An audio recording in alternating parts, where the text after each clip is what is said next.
is a salute. This is a salute to teen women in STEM. However, everyone has a responsibility to making sure our young girls, our teen young ladies, and women have the same equities and inclusion in their STEM roles. And as that video just pointed out, there's data that shows that that is not the case. So parents, brothers, fathers, uncles, males who are involved in this, you have a role as well. And we are glad you came out tonight to help us understand what is currently happening and what we need to do to change the statistics.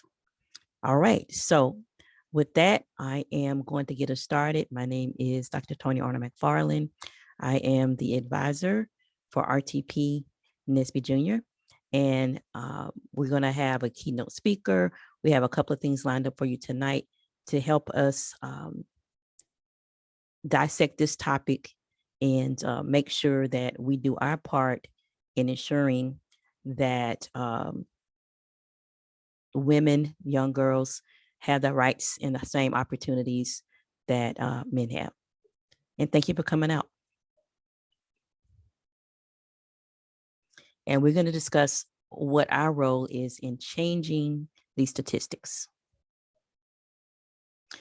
But first, if you are new to our meetings, just want to make sure you understand RTP NSBE Jr., what NSBE is. If you have not heard of NSBE, that stands for the National Society of Black Engineers. And it is an organization that focuses on STEM fields and building a STEM pipeline, K through 12, collegiate and professional. And tonight, RTP NSBE Jr. is focusing on the K through 12 pipeline. And next, I don't know if Sage, are you on? Are you doing our mission for us tonight?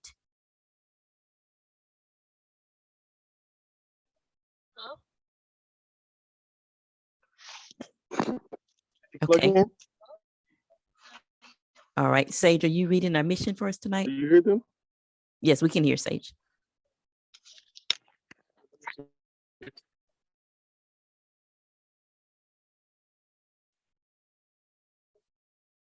All right, she may be having some technical difficulties. Sage, I'm not able to hear you.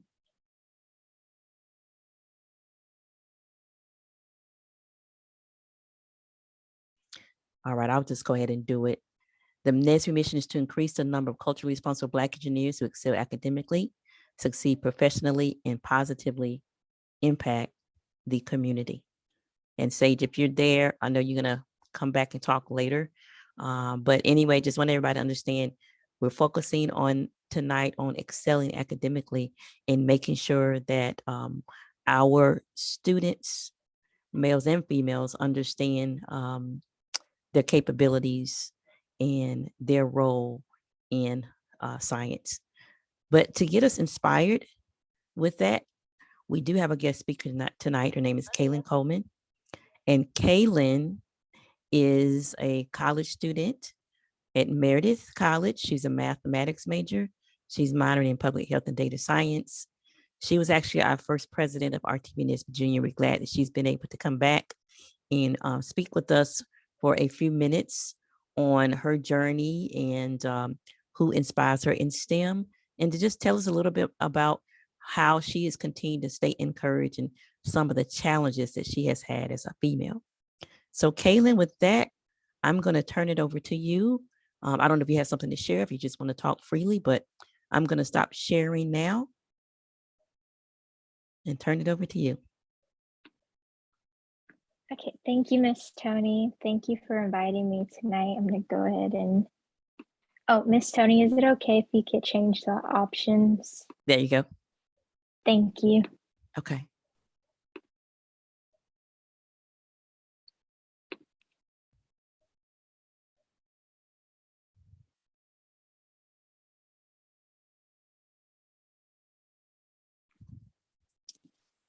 Okay, is it sharing?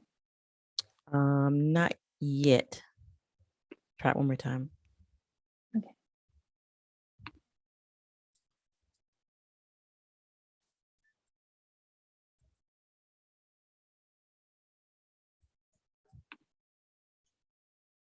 Is it sharing now? Looks like it's coming up. Let's see. Okay.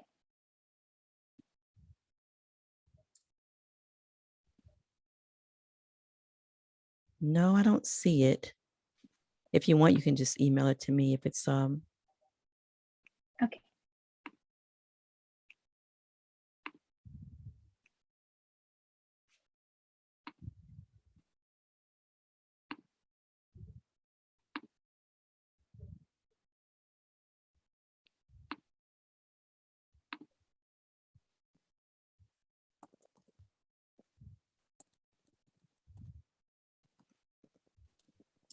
yeah, for whatever reason it didn't do it. So weird. I'm sorry about that. Okay. You can try it one more time if you like. And just send Okay. it to me as well.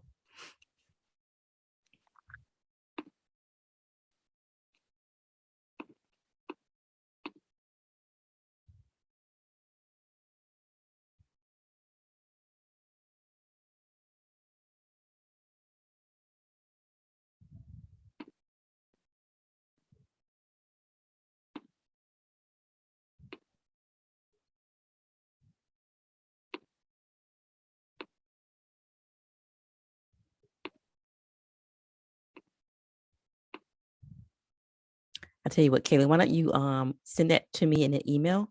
Okay, there we go. Okay. Looks like I see it now. Oh, Mhm. okay. Cool. Yeah. Okay. Hi, everyone. My name is Kailyn Coleman, and I'm excited to be here. A little bit about me is I'm a sophomore at Meredith College. I'm majoring in math with a double minor in public health and data science. So my journey through STEM is a little bit non-traditional.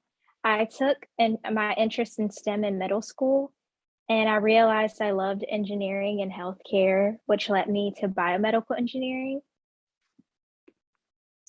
And through this at Meredith College, they offer the dual enrollment program where you major in two things. You major in math and you major in biomedical engineering. And as you can see, that was a really big mistake for me because that took up a whole lot of my time. And also, it was a lot on me, especially with being a double major. And with this, I had to re-strategize my major. And I still want to be an engineer, but I had to realize that right now, majoring in something else like math, which is very closely related with engineering, is something that I'm interested in now, and that my career is a journey and not just one destination.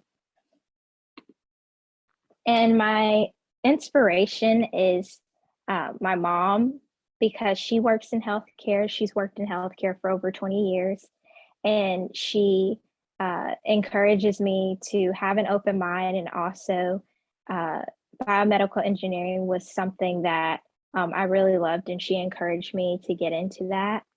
And also, Katherine Johnson is someone that inspired me. Right. Currently, I'm reading her book called My Remarkable Journey, and it talks about her memoir and her journey to going to NASA. And it made me realize that her career was not her whole entire life, but at the same time, again, her career was a journey, including her personal life. And it was really interesting to see that NASA wasn't the only thing that she was famous. Well, she was famous for being in NASA, but at the same time, she first became a teacher, so she was an educator, and then she got an opportunity to go to NASA to do math. But she's always loved math, and I find that that's something that I love too, as I love math as well. And then Dr. Yvonne Cagle, she's actually a physicist, and she was a former astronaut at NASA. And she inspires me because she wrote the foreword for the book, and she was talking about her career and what she had to go through, and that was really inspiring to me as well. And that's my presentation.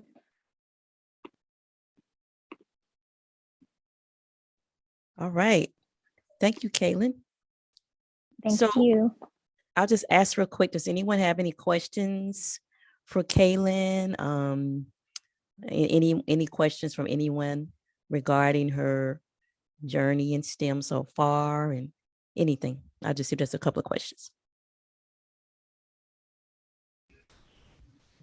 Sure, I have a question. First, it's great to see you, Kailyn. I remember meeting you. I'm sure let me turn my camera on. There we go. I remember first meeting you back like in February 2020. That was a good experience. I'm glad to see you again. And I know you said that you pretty much had to choose between biomed engineering or mathematics as you were doing as a double major and found it just be too much. So I guess why did you choose mathematics over biomed engineering? Hi, Jairus. Nice to see you again as well. So my program, my school is really, really small. So it was either, go ahead and do the biomedical engineering route and do the math engineering route at the same time. With a program, I can't choose either or. Fortunately, if I do decide to go into engineering, I still have that math background. But in order to only do engineering at Meredith, I would have to transfer to a whole nother school, which is a whole nother story. But I found that with math, that was something I was still interested in, and I could do anything with that. Whether I wanted to do mechanical engineering or even computer engineering one day, it's just a broader subject to cover over. And I will also to add to that, Jairus, because I know Jairus is a senior, so he's graduating now, and will be going to UNC Charlotte to major in mechanical engineering. So actually, I have had conversations with Kailyn recently, and she has found some interest in data science. So maybe she's going to want to continue with that. But I would say this to all of you. You will never stop learning. You're going to continuously find things that interest you. And as a STEM professional, you will continuously stay relevant. And I suspect that Kailyn is going to go back to school at some point. She'll probably go to grad school. I could see her even getting a PhD. So I don't think that the jury is out yet on biomedical engineering. She might, decide to come back and do that, or maybe there will be some new topic out that really catches her interest in a different way. So just kind of keep that in mind. Once you realize how to learn, you will continuously evolve and find things that interest you. Hi, Kailyn. This is Carrie. Thank you for sharing. I wanted to ask you a question. You mentioned that you began your interest in engineering, STEM. I wasn't sure if you said high school or earlier, but I'm curious, what exactly was it? An activity, a class? Just what was that exposure that kind of spurred this interest? Yes, Also, and ma'am. when? Oh, yes, ma'am. So my interest sparked in middle school. I would say that it was a journey. I first said I wanted to go into biology, but then I realized I didn't really like science like I did math. And I realized I was really good at math. And my 8th grade year in middle school, I also went into this program that allowed me to skip a grade. And one of the teachers brought up engineering, and I was like, oh, that sounds really interesting. So I went into that and I researched it, and I found that I was really interested in it. And then that's when I found healthcare, and that healthcare and engineering could be one career. And that's where I found biomedical engineering. Very good. Thank you. All right. Great questions. And there may be some young ladies on the call tonight who are sitting here thinking, oh, that sounds interesting to me, or I'm afraid, I'm not quite sure if I want to do that or not. Feel free to continue to talk with Kailyn in the chat and ask her questions if you like. We're going to keep moving. because we have so much wonderful information to cover tonight. But feel free to continue to chat with her. And thank you, Kailyn. If you all please could show her some love, give her a shout out in the chat, or give her some waves to let her know that you appreciate her sharing with us tonight. Thank you so much, Kailyn. All right. So next we're going to actually have some of our NSBE Junior members share a little bit about tributes on women in STEM. And the first one that's going to come up, and I will have to tell a little story about this. I'll let Kennedy share first, and then I will tell you a funny story about how we got to including Harriet Tubman in this. So Kennedy, are you ready?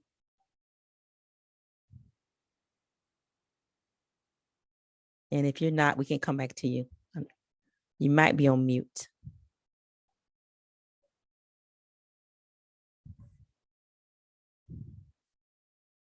Let me just check and see if I still see her in here. I know a few people have been having some technical difficulties in getting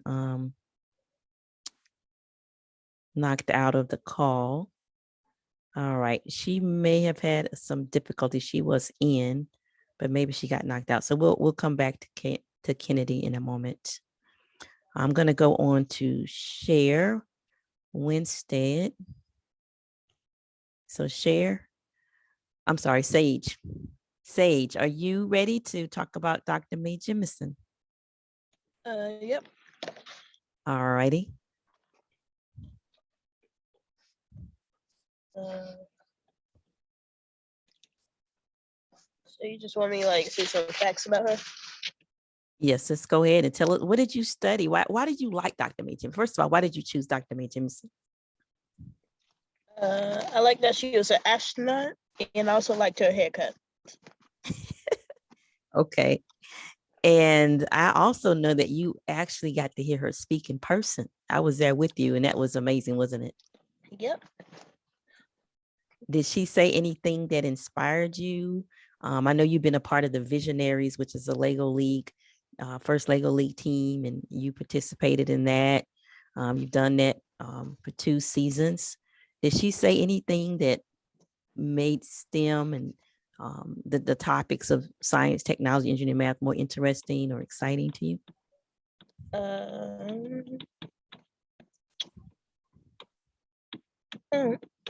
Did anything stand out? I remember. I don't remember much from the speech, just what she looks like. Okay. Well, go ahead and tell us something about it. Teach us a little bit about Dr. Mae Jemison. So she was an engineer, a physician, and Physician. Okay. Mm-hmm. And an astronaut. She Okay. now lives in Texas. When she was little, she liked to dance, and she is the first African American woman in the outer space or astronaut. Both. And when she was a child, she also loved to read, especially books about science and astronomy. And then by the time she was in kindergarten, she knew she wanted to be a scientist. And then in college, she had a double major in chemistry, engineering, and African American studies. And she learned about Dr. Martin Luther King Jr. She saw his work and as a call to action to help people, so after graduation, she decided to become a doctor. Right. A lot of people don't know that Dr. Mae Jemison is actually a physician, a medical doctor, and an astronaut. She called up NASA one day and said, I want to get in the space program. It wasn't like she was planning to do that. She just was always admiring the stars, and she called up and said, what do I need to do? And there she go. She got into the space program. So just kind of like that, multi-talented. All right. Well, Sage, thank you for sharing with us, and maybe someone will be inspired to learn more about Dr. Mae Jemison. She's always been one of my sheroes as well. All right. I think I did see Kennedy. Kennedy, are you on? Yes. All right, so we're gonna go back again, and I'm gonna stop sharing. And Kennedy is going to come to us in regards to Harriet Tubman.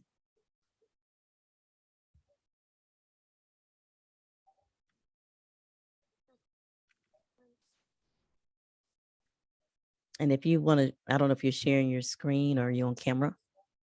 Let me see. I'm going to share my screen. All righty.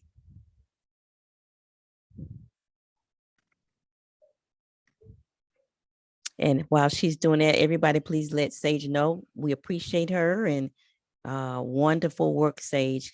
It's always good to hear you in your reports. And Sage has been in NSBE Jr for a while. She's really done well. She comes to our tutoring. She's excelling. So really proud of the STEM professional she's going to become. She's already on a great track for that and showing great progress. Thank you, Sage.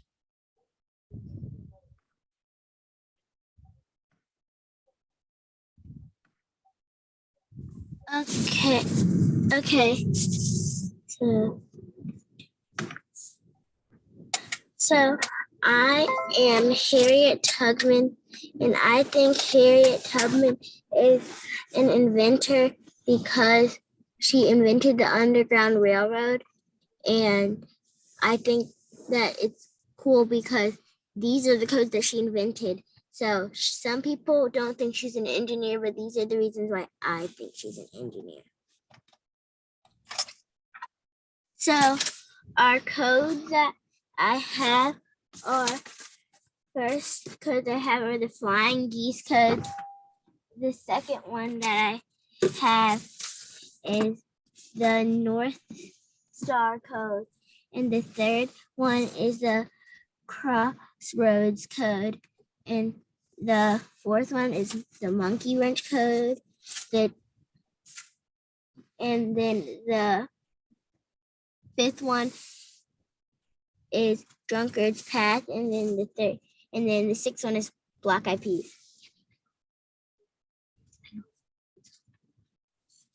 So these are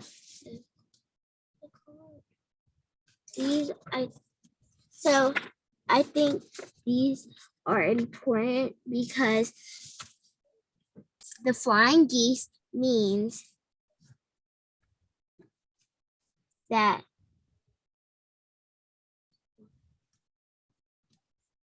And that's the one up here in the upper left. Direct the people to the north, the slaves. the flying geese means that it's directing slaves to the north. Mm-hmm. Then the Northern Star means leads slaves to it led slaves to the Northern Star for freedom. Then Crossroads means that it meant it's a safe passage. Then Monkey Wrench meant gather all your tools needed to flee. Then Drunkard's Path means area headed to is full of people hunting for slaves with dogs. And then the final one is one of her most famous codes is the Black Eyed Pea code. That means that people are watching you, so stay safe. These codes I think are really important because Harriet Tubman was one of my heroes, and I hope that she is one of yours too. All right. Thank you so much, Kennedy. That was excellent. So let's give Kennedy a round of applause, her and Sage both, for both of them doing their research and diligently sharing with us their sheroes and why they see them as important.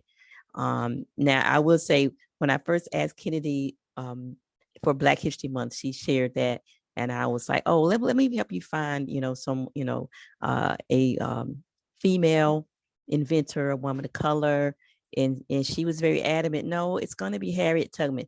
And once she explained to me Why? I couldn't disagree with her.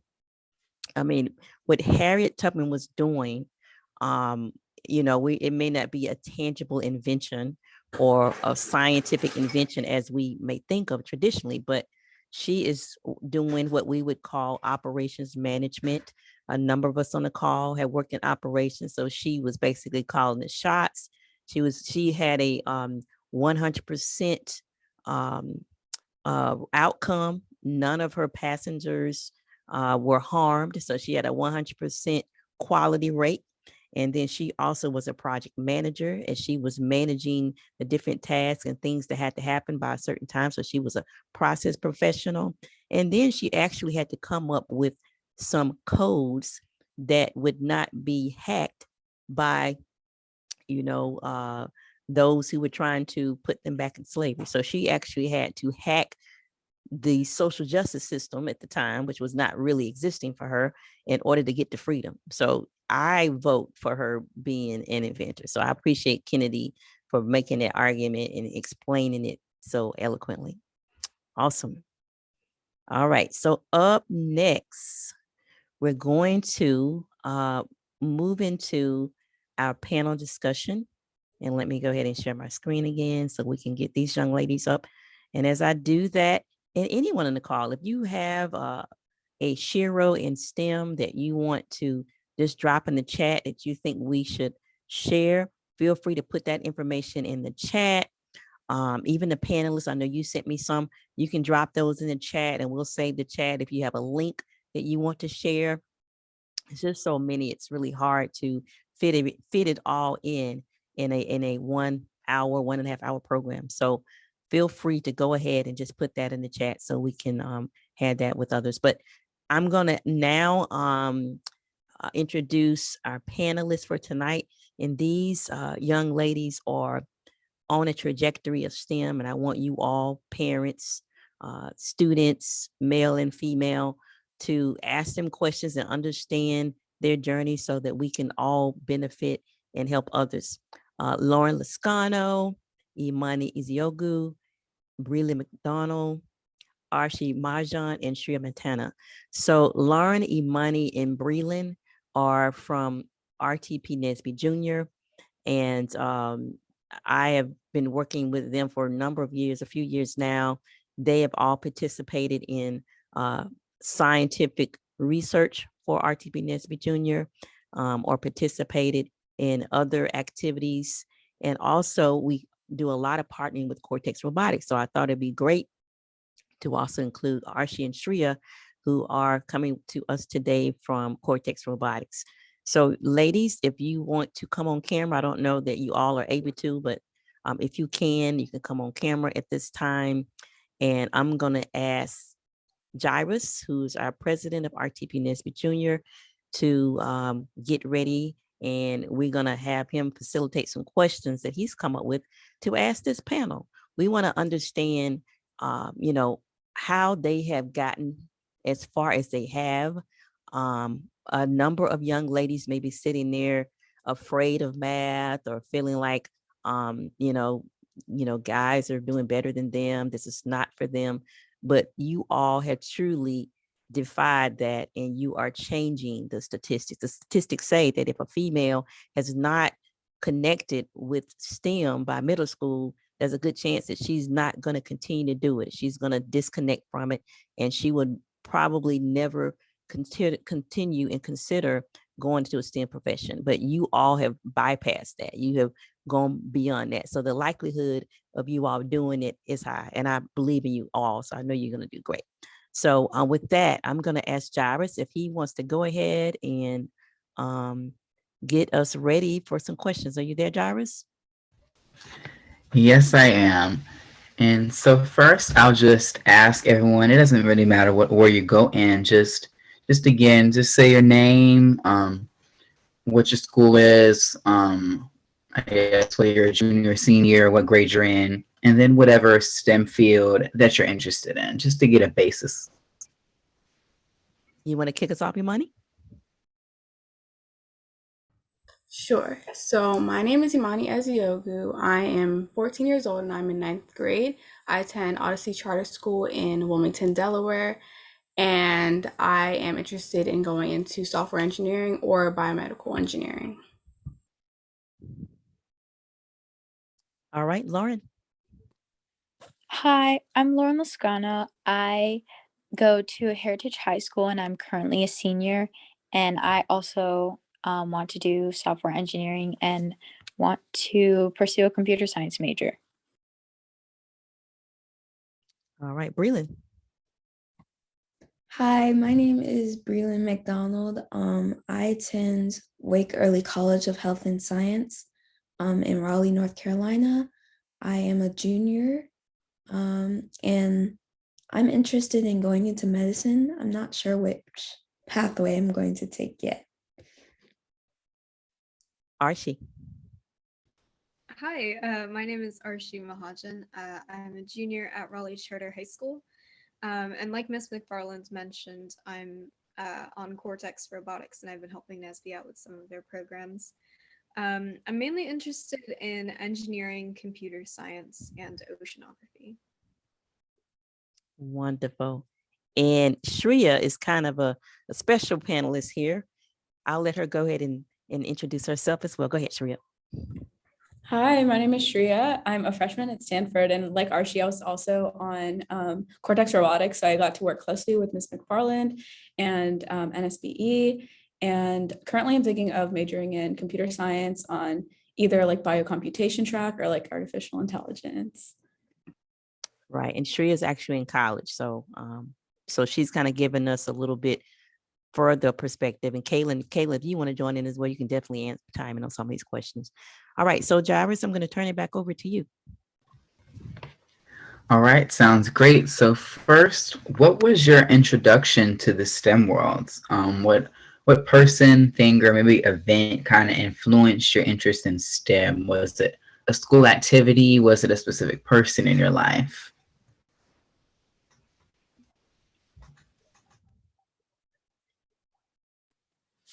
I guess I can answer first. So my dad was actually the first person to introduce me into the STEM world. When I was younger in like elementary school, late elementary school, he would be helping me with my math homework, and I'd be like, "Oh my gosh, like, why are you so good at math?" And he'd be like, "Oh, it's because I'm an engineer." So he pretty much just opened me. He's an industrial engineer at John Deere, and he's worked with Dr. McFarland, and they pretty much he's just opened me up to that world, I guess. And he's always spoke very highly of his job, and he loves his job. And when I was younger, I didn't really think I was going to be an engineer myself, but now I want to do software engineering. So he was kind of the person to introduce me to STEM.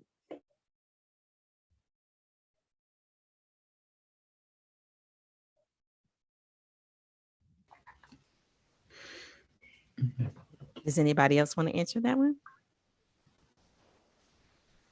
I can go next. There was never really a time in my mind that I had just clicked into medicine or clicked into a STEM field. For as long as I can remember, I've always wanted to be a doctor and to help people, even if that doctor was being a veterinarian. I guess what really made me excited to go into medicine was watching medical documentaries with my aunt.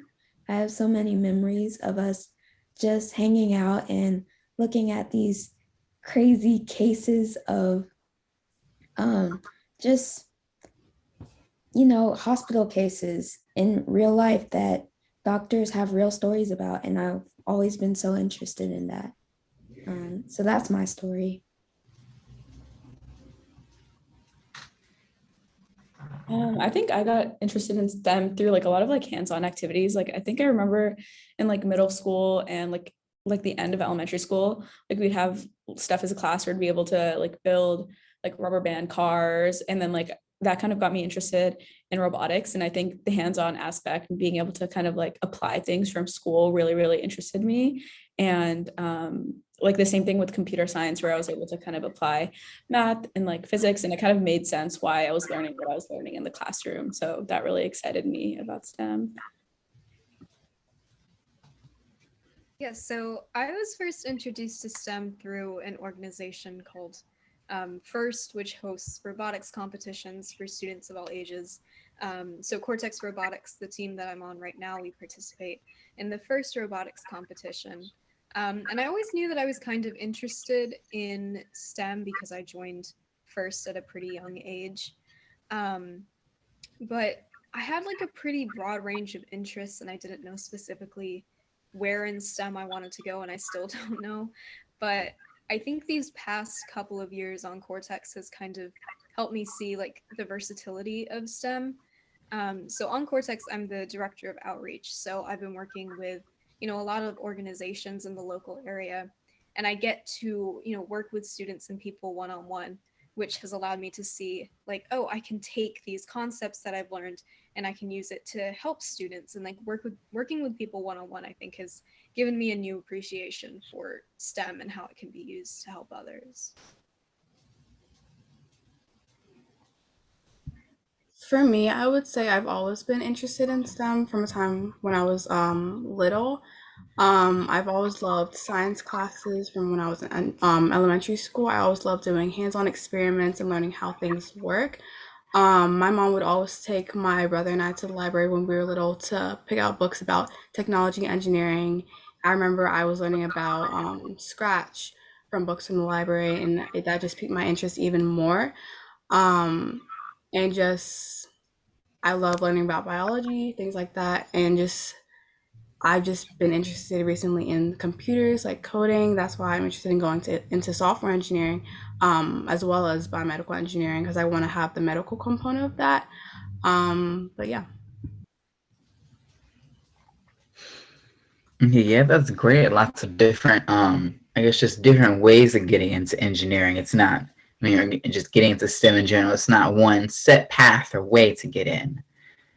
And so the second question is, what is one, or maybe if you have multiple female role model or role models in STEM that you look up to, and why? And I'll give y'all a couple seconds to think. And this time I'll ask Breland to start first, just to shake things up. Okay, some lovely ladies that have inspired me in my endeavors and have helped me, fuel my passion for medicine, are Dorothy Davinia Brown, who was the first African American female surgeon in the United States. She was also chief of surgery at Nashville Hospital and became a professor at Meharry Medical School. She inspired me, as well as Dr. Jocelyn Elders, who was the first African American Surgeon General for the United States, as well as the second female in the position. And lastly is someone I know personally, my cousin Kathleen, who is an internal medicine doctor. She had a very untraditional way of getting into medical school, as well as becoming a doctor. But she really showed me how nothing is impossible. And even though it seems hard at first, it's just a journey and to keep going. So. Really, can you drop those names in the chat? Of course. Thank you.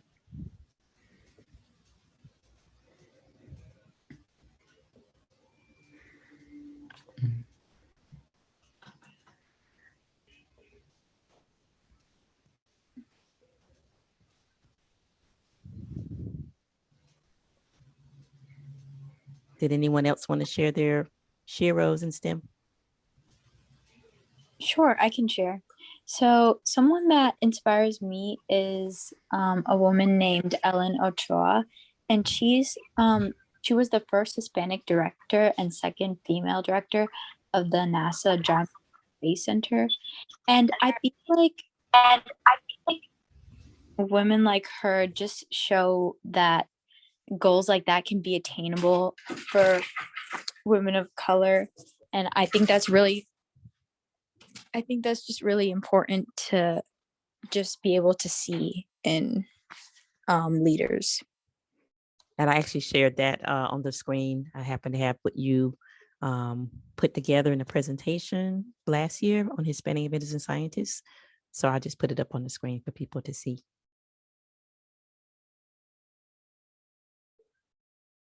Thank you, Lauren. Thank you. And Archie, you sent some as well. Who were the STEM sheroes that you want to mention? Yeah, so I wanted to talk about Kalpana Chawla, who was she was the first woman of Indian origin to go to space. She loved all things astronomy and engineering related. And it really resonated with me because it showed that success in STEM was possible for someone who looked like me.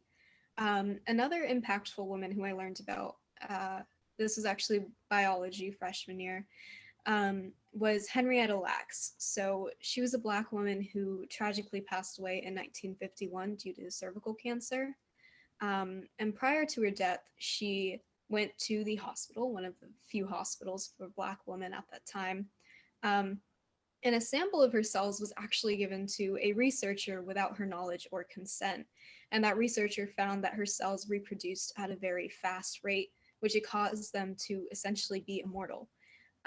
So those cells are called HeLa cells, and they're still used for research to this day. But Henrietta Lacks passed away without ever knowing that her cells were being used for this purpose. And so I learned about this freshman year, and it really stuck with me because I think it shows how, as we get further and further into STEM, we not only have a responsibility to use it to help other people, but to also look at it on like an individual basis and make sure that we're doing justice by the people who we work with every day. Learning and educating yourself about racial inequalities within the healthcare system, and these issues still exist to this day. So It's very important, Archie, and thank you for bringing that to our attention. Yeah, so there's a lot more around that, and I appreciate you diving into that. But it just kind of brings up the question of ethics in the STEM work that we do, and how important it is to be responsible in your scientific research. So thank you so much for sharing that. All right. And also, Archie, if you put the names in the chat of your STEM sheroes as well. Oh, I think I see them. Never mind, I see it. And Jairus, did you have any others questions? Sure. So, how do you all deal with going into maybe STEM spaces, maybe just like a higher level math or science course, or a different type of engineering or robotics elective?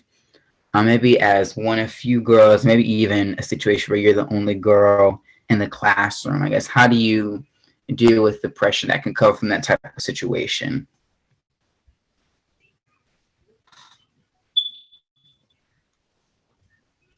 I can answer this one.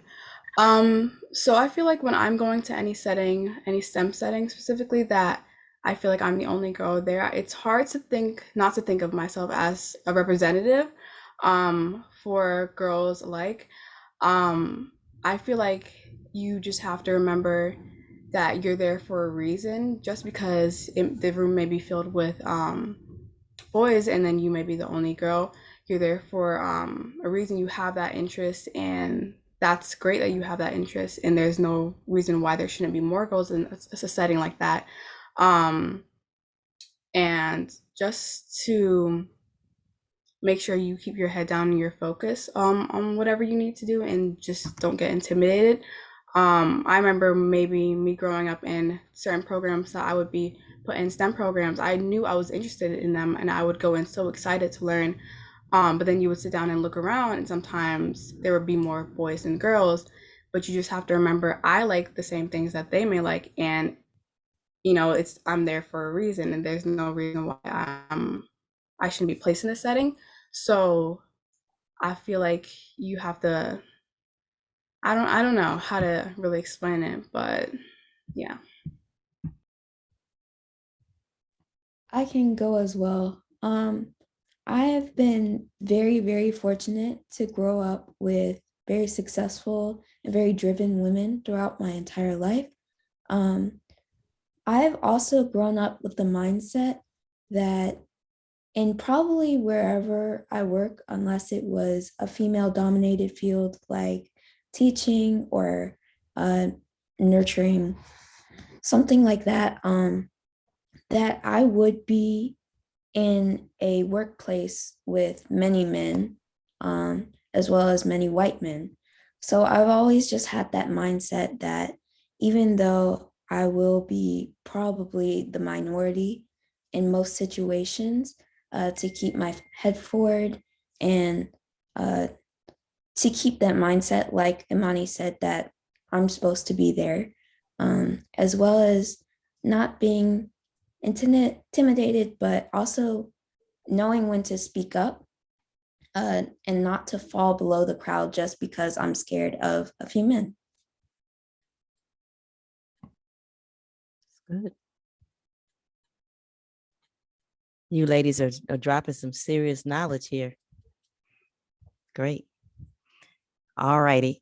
And we'll do one more question, Jairus, and then we'll see if there's some from the audience. Okay, so I think Kailyn had her hand raised. Kailyn, did you have something you wanted to chime in on? Oh, yes, ma'am. About the last question, one thing that I realized, especially with me being at a PWI, and this PWI being a private school and also being in STEM, sometimes or most of the time, I may be the only African American female in a class. And one thing that I've realized is to make sure, like Breland was saying, like all the panelists were saying, like you're there for a reason, you're there to learn, but at the same time, don't be intimidated. I know with me, I'm a person that is inquisitive and I love to ask questions. So I make sure that I let the teacher know, like, hey, may you please explain this one concept that, I may not get. So also speaking up in those settings is really important. Great. That is absolutely right. Excellent. You continue to need to do that your career as well. All right, go ahead, Jairus.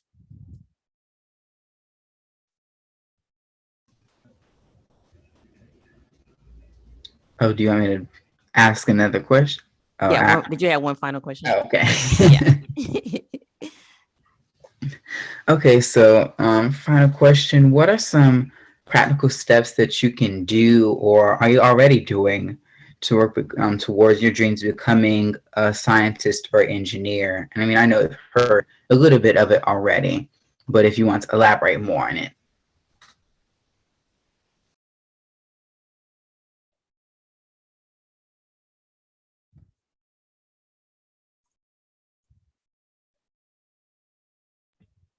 I can chime in on this one. I think it kind of definitely changed a lot. Like the kind of things that I was doing in like middle school and high school versus like in college. So maybe just like I can maybe give like the college perspective, because like right now I've kind of like entered a place where I know I'm kind of like interested in computer science, but there seems to be kind of like endless paths to go down.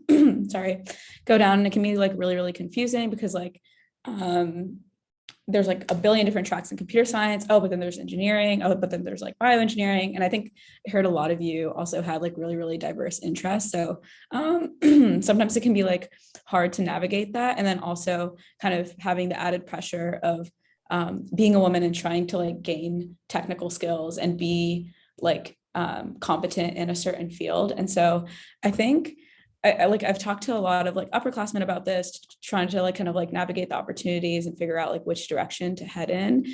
And something that I found and that they've also found is like, I think like to the best of our ability, like getting technical skills like earlier is really, really important, because once you kind of have those skills, you can kind of find out what you're passionate about and apply those to settings that you think are meaningful for you. And so as long as you have like an interest, I think it's like a question of like what you're passionate about rather than like if you can do it. Like I think it's kind of like set, like there's obviously no like difference between being like a male and a female. So I think like having confidence and just trying to learn as much as you can, being positive, are some things that you can do. And kind of on the more like actionable steps, like challenging yourself with harder classes, or maybe joining a club that you wouldn't typically join just because even if it like seems intimidating at first.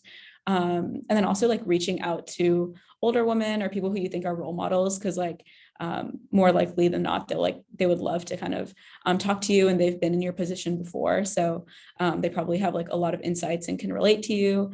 And yeah. Thank you, Shreya.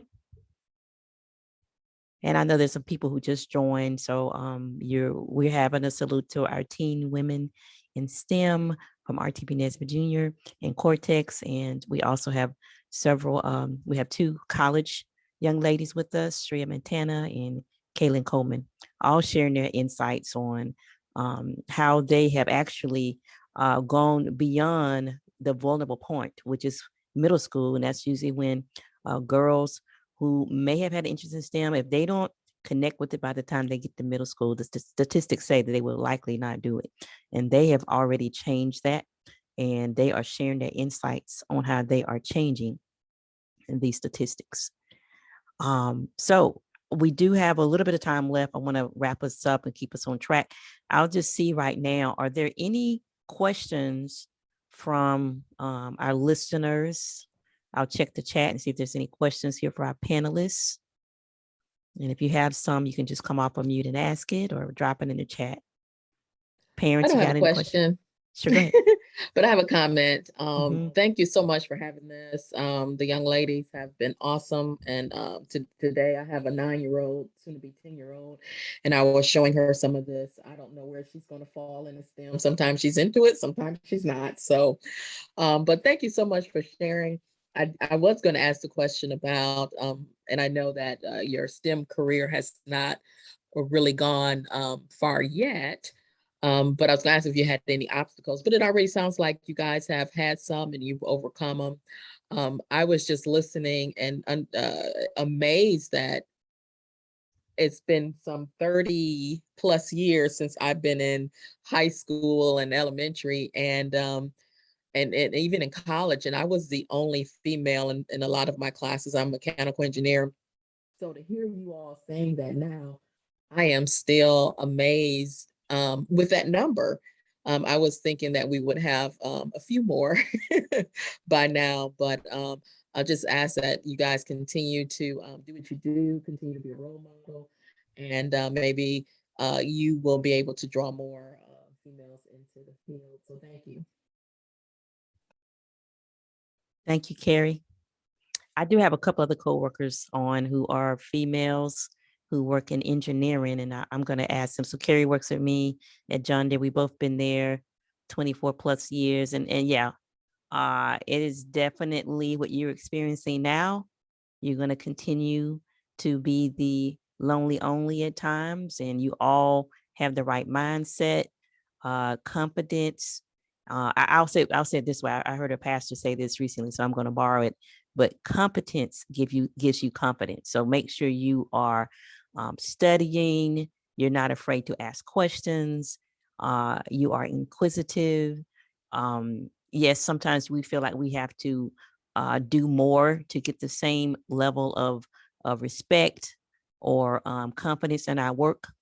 And it's like that now. So hopefully you all will be changing. And the fact that we have Jairus on, and I see Eric is on, and we have Mr. Winstead and other males that are on, you will help change the mindsets that is in the workplace, that is in academia, that will create the equity that we need for diversity and inclusion for women in STEM. So I appreciate you all sharing your time. I hope you don't count it robbery to be here. I see Mr. Charles Campbell is on as well. He has beautiful daughters. He has a lovely family. So I know he wants to make sure his daughters are ready. They're already on a great trajectory as well.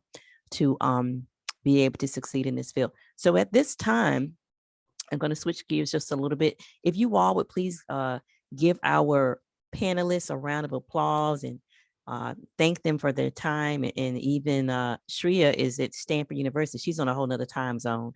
So I'm glad she was able to take some time from her studies to be with us. Send them some love in the chat and some shout outs for being role models for us. I can say for myself, I didn't have role models. I didn't know a female engineer when I wanted to be an engineer. I don't know about you, Cynthia, or Lynette, if Lynetta's still on, or Carrie, but I did not have a female engineer in my life. I did not know one until I actually graduated and actually when I got to John Deere, I didn't. Yeah, that might have been the first one when I got to John Deere. Prior to that, I had not seen or met a female engineer. Just, I knew male engineers, but had not met a female engineer. So it is great that you are all at this age, even Sage and Kennedy, you're in middle school, and we may even have some that are in elementary school on. The fact that you already are hearing and seeing female engineers has already changed your mindset. It's already changed what you are seeing about your trajectory. And Johanna's on as well. So yeah, we have a number of female engineers on. And if you all want to come on camera so that our panel can just see you, because they need to see you so they'll know what's out for them. And Jade is a high school student. She's joined us. She's going to be in zoology. So they all need to see other women doing what they want to do. All right. So what I'm going to do next is we're going to switch gears a little bit. I'm going to ask Cynthia, who is a coworker of mine at John Deere. She's actually based out of Chicago, and she's going to share with us a little bit about what she does in data science. And I know that I'm predicting here. I don't bet, but if I could, I would put some money on Archie actually going into this. Maybe Kailyn likes math, and maybe even Lauren. Now, Lauren really surprised me. I thought Lauren was going to take the biomedical route or biology route, because she and Breland did a rock star project on Pfizer. I'm sorry, not Pfizer, but COVID-19 vaccines. And they did some research and they collected data. Now, they were like sophomore and junior in high school, and they presented this to Pfizer. They did this at the NSBE conference last year. So I was like, oh, yeah, they going to med school. But now, Lauren is like, no, I'm doing computer science and software development. So I don't know. They got so many options, but I'm going to let Cynthia talk to us about data science. Like get us up to speed on what this is all about and why it's important, and how are we engaging with that in our daily lives now. So Cynthia, I'm going to turn it over to you to get us on board with what this area is about. Artificial intelligence, machine learning, all of that. The floor is yours, Cynthia. Thank you very much, Tony. And before I start, I really want to say I'm very impressed by all of you ladies. Yes, you have a beautiful drive, and I wish I had a role model as well when I was growing up. The reality is you are carving the route and the way for yourself, but for the future generation. So keep being leaders in what you do and keep carving that way. You're doing it for yourself, but you're doing it also for the bigger job. Very impressed. So to introduce myself, my name is Cynthia Abby Churches. I am located right now in Chicago, and I joined Deere about a year ago. But previous to Deere, my analytics career my career has been analytics all along. However, I didn't necessarily study analytics for the same reason of I thought I wouldn't fit in as a woman there.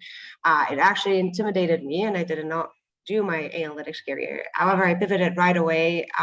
Even if I didn't study that, I pivoted after it into learning how to code from multiple different sources, include online classes, took different courses from different university after I graduated. And here I am today working in data science. I know that one of you had mentioned, an interest in data and analytics, but to your point, there's many different things in data and analytics, right? It's not just one umbrella, one job, or one thing that fits all. You can be a data scientist, you can be a data engineer, you can be a data analyst, and all of those have different responsibilities and contribute to data analytics in different ways. Now, of course, they work together. But if I may talk a little bit more about data science, right? We always hear the buzzword AI, machine learning, artificial intelligence. They always hear the buzzword around, oh, they're taking my data. What's happening with data here? The reality is today companies have a very, very large amount of data. But that data is not organized. That data is a little bit messy. And this is where we need the scientists, the data scientists, to come into place and help us not only organize that, but start driving insight out of it. And I always talk about data in terms of you want to use data to be a butler and not to be a stalker, right? So how can you use data to the benefit of a customer, to the benefit of society, to the benefits of medicine, whatever is the different route that you end up taking if you're interested in data science, there's always insight and hope that you can provide to society. For example, if I may give a very simple example today, a lot of us use TikTok, right? We might think that we get random videos at all times. The reality is nothing about it is random, right?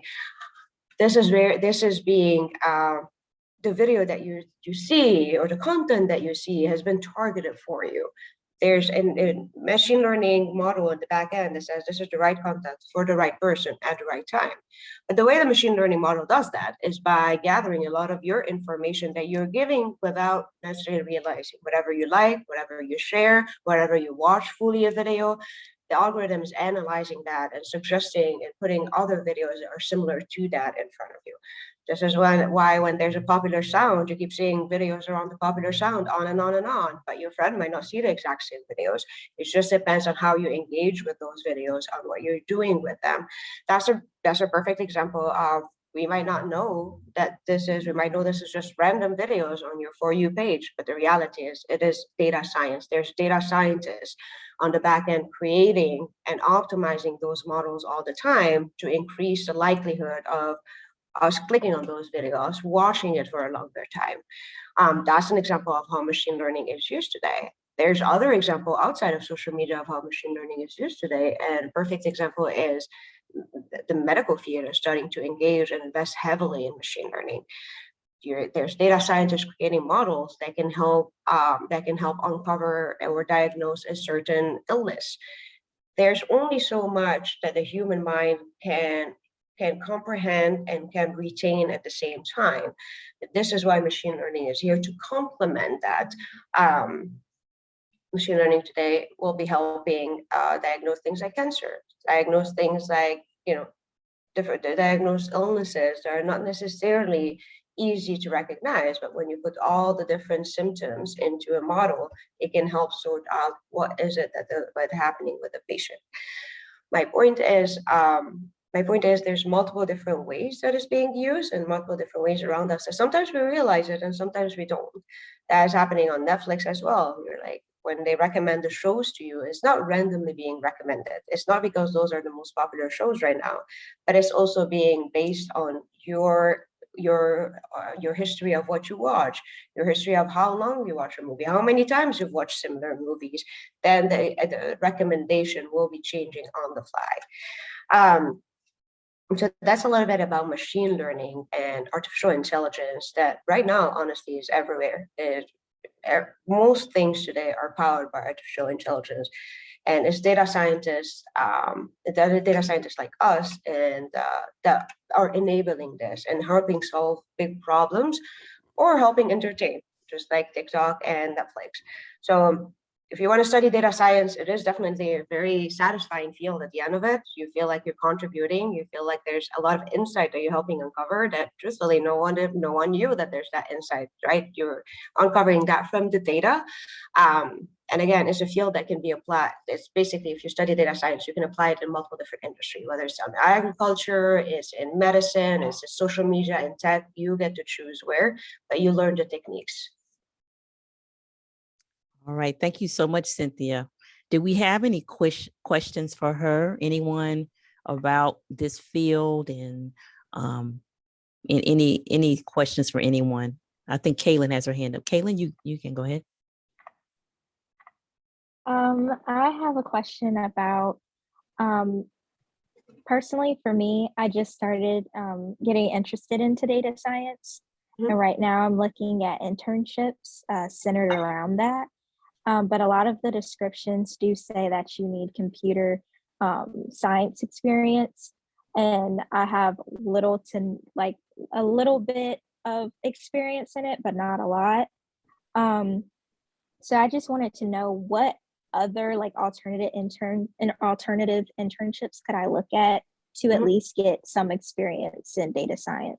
Yep, absolutely. So I always recommend going into data analysis first, right? As a data analyst, this is how I started my career in data science. And the reason is when you're a data analyst, you get to work with data, you get to manipulate data, but you get to extract insight out of data, right? So you learn how to code on the job, you learn maybe different techniques, how to extract data, how to visualize the data, and you get to focus on this insight portion, right? Insight equal data science. That will give you on-the-job experience, and you'll get to see, do you like that side, right? Because often we see students going into data analysis, figuring out that actually I like the data engineering side more, right? Which is cleansing and enabling data. Some other might figure out, hey, I like the insight side. So I definitely recommend an internship in data analysis. It will get you introduced to data and analytics more and more. And if it is something that you're interested in, then you can pursue that that route in more and more, in a more specialized way. And Cynthia, I will say that Kailyn came to the John Deere mixer when she first heard about this. And since then, me and her have talked. So she's looking at minoring in it now. Awesome. Awesome. Yeah. Let me know if you have any questions. All righty. Thank you, Kailyn. I see we have another hand up. John Winstead. John, you want to ask your question? Yes, Cynthia, thank you for that brief introduction to data science and tell us a little bit about yourself. I did have one question. What are some of the ethical challenges around the field of data science right now? And what are the practitioners in that field doing to address those challenges?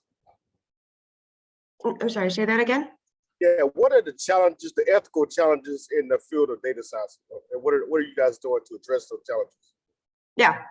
So absolutely. This is why I say you want to use data to be a butler to the customer and not a stalker, right? So there's a lot of ethics that goes around data in general, and how do you utilize data, and what data can you use and can you not use? How do you create your model not to be biased, right? A lot of us have probably heard about, when they were looking at resumes and they saw that the algorithm around the resume was excluding it when there's the word woman or there's a resume about a woman. So those are the biases that happen, and sometimes they don't happen on purpose, right? But it reflects into your data science model. So there's a lot of there's definitely ethics around how to use data. There's definitely ethics about how not to be biased with your data. And there's definitely ethics around how can your data be representative and inclusive of everyone. So there are challenges today, but more companies are putting more and more regulations around it, regulation about what data can you use, data protection and data protection and data privacy. But there's also a lot of classes and there are a lot of training that happens to the data scientists on how to build unbiased models. Thank you. Absolutely. And John, you want to share a little bit about what you're doing with data as well? Yes, I'm going to school at Harvard for data analytics, and we just recently talking about some of the ethical challenges dealing with generating data, compiling the data, the biases in the model. So that's why I want to kind of hear from a practitioner what your thoughts were. Yep. Thank you, John. John is a engineer, systems engineer for Collins Aerospace. All right. Okay. So we are coming up on the end of our time here.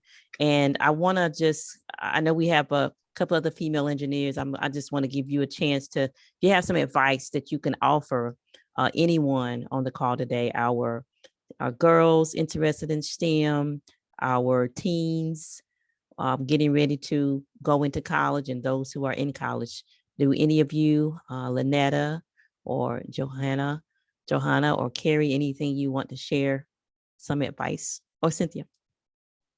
I would say for those who are getting ready to enter into college, take advantage of any of the resources that are available to you. If there are any pre-college programs, because that's where I was exposed to engineering at a young, it was high school, and I was living in Tuskegee, Alabama. And my parents were very adamant about finding something for us to do during the summer, particularly if it was free.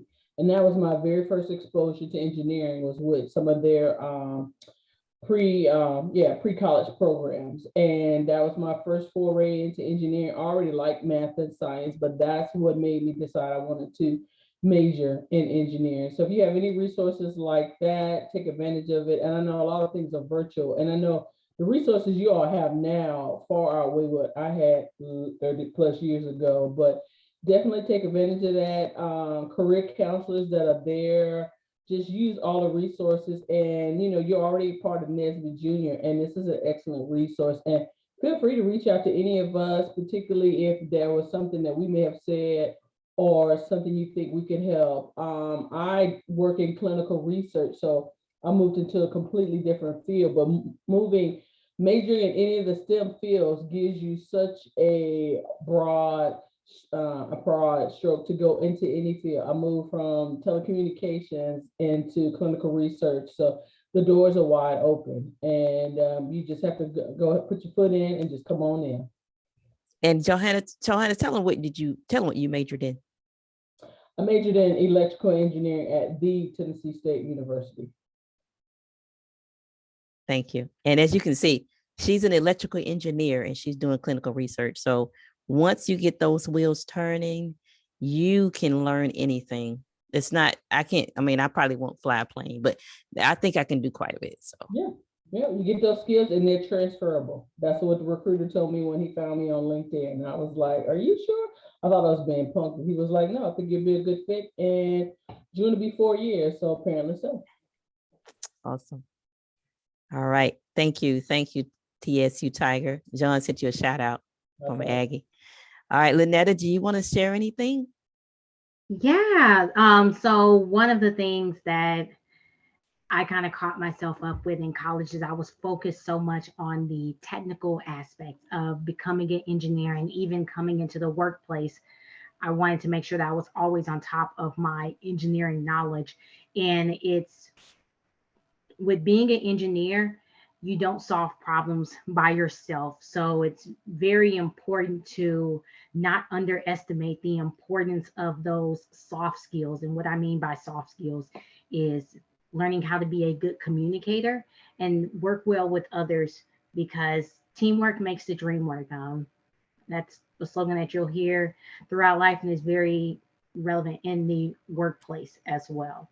So you have to be able to generate that buy-in sometimes to be able to get your ideas to move forward and get other people on board. And a lot of that is going to come from those softer skills, not necessarily the technical ones. So just something to keep in mind as you are progressing. Get involved in different organizations. That's one thing. Being involved in NSBE Jr is very good. So it speaks very early and speaks to the volume of your leadership skills. So as you are continuing through college, just stay involved in different organizations, because that can help you grow that people skills. Thank you. Thank you so much, Lynn. And also all of our STEM, women in STEM, if you could put your school, what did you go to school? What did you major in, and your current title in the chat. If you have a LinkedIn to where people can reach you, or you want to share an email address, please do so. Put that in the chat. If I missed anybody, there could be some other women who are engineers here that I don't know that are on the call. If you have anything you want to share before we wrap up, feel free to do so.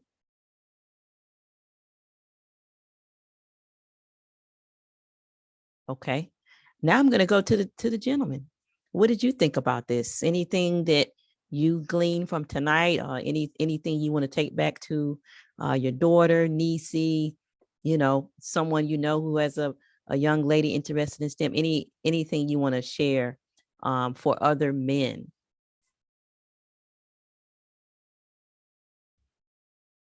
Hey, Dr. Tony, this is Jonathan. And I just want to say thank you to all the ladies on the panel and the journal artists who participated and provided their feedback. And I just want to know that you do have an ally in myself, because I know working in corporate America, it is times where women may have some great ideas, but they don't get the attention or acknowledgement because they're women. So that's going to be an uphill battle that you have to fight, but keep pushing on and keep doing your thing. Appreciate that, John. I mean, that's real.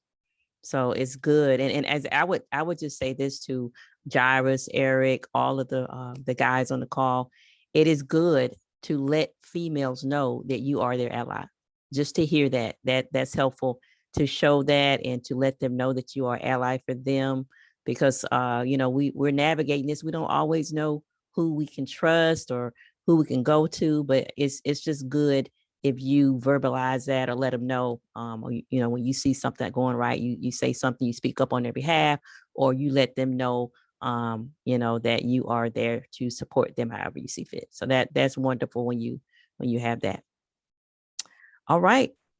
Last thing, just to go along with that, thanks for saying that, Tony. As women and as females, if you get a seat at the table, don't forget your sister as well. Drop a Oh, that's name. true. If there's an opportunity that comes up, if you're there and you can give a name, drop another female's name and support her. I think sometimes we think we're so competitive and we kind of cancel each other out, but we really should not do that because we really can support each other and do more. Yeah, that's good. That's very good, Carrie. Thank you for adding that in there. And you know what, too, on that same note, sometimes as women, we are afraid to flex our muscles at work. We may not be as quick to make that decision that, you know, may upset somebody or ruffle some feathers or be disruptive a little bit, a little agitating to change the situation. But I challenge us to not be afraid to use our power, our influence to, you know, not be deterred and feel that we cannot say something that we, you know, we disagree with something. We're not going to say it. Yeah, we can say it. We do have the right to say it. So we have to set that standard and change that mindset. And thank you, Cynthia. Cynthia put a LinkedIn in the chat and she also shared some data information there. So that's it. We're going to wrap up for tonight. And I hope that this was helpful. And I look forward to, you know, having this panel discussion in a couple of years and seeing, you know, Lauren and Kailyn and Breland, Imani, Archie, Shreya, seeing them all come back and see where they are. You know, this will probably be Lauren running this, you know, in about 4 or 5 years, telling us how she did it, and Archie and so forth. And I can say about all of these young ladies that are on the panel, I've personally seen them grow and watched them grow. And, you know, their abilities at their age has been amazing. You know, I do remember one incident when I was working with Cortechs Robotics. And, you know, that was we used to have a robotic space in Carytown Center. And that was another team that had a space there. And we didn't want that team to see what we were doing because, you know, they were competing against us. So one day we were in the space and we saw the team come and look in the window, and it was, you know, a team of guys. And all the guys on the Cortechs team were like, oh, they're looking at our space. She was like, it's not going to even help them. She didn't even care. She was just like, let them look. They're not going to know what to do with what they're seeing. So just her confidence, you know, at that age, I thought was great. You know, the guys were kind of like, you know, concerned about it, but she wasn't even concerned about it. She was like, let them look, you know, it's not going to help them out. So just having that confidence, even when you might see your male counterparts, you know, getting a little anxious, she was still holding it down. So I can appreciate Shreya for setting the pace for that. All right, well, we're going to wrap up here tonight. We did record this, so if you had to leave early, or you know someone who wanted to come and couldn't, we do have it recorded. I did also put in the chat the Eventbrite page link. It is still live. We do have some statistics out there that really talk about where we are today and what the trajectory looks like. And the outlook is bleak, but I didn't even want to focus on that because I know, you know, we have game changers here. So we're already doing that.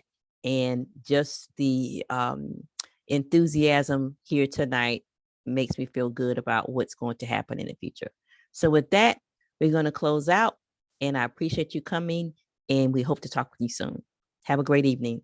And salute to all of our teen women in STEM. Let's give them a salute. Thank you.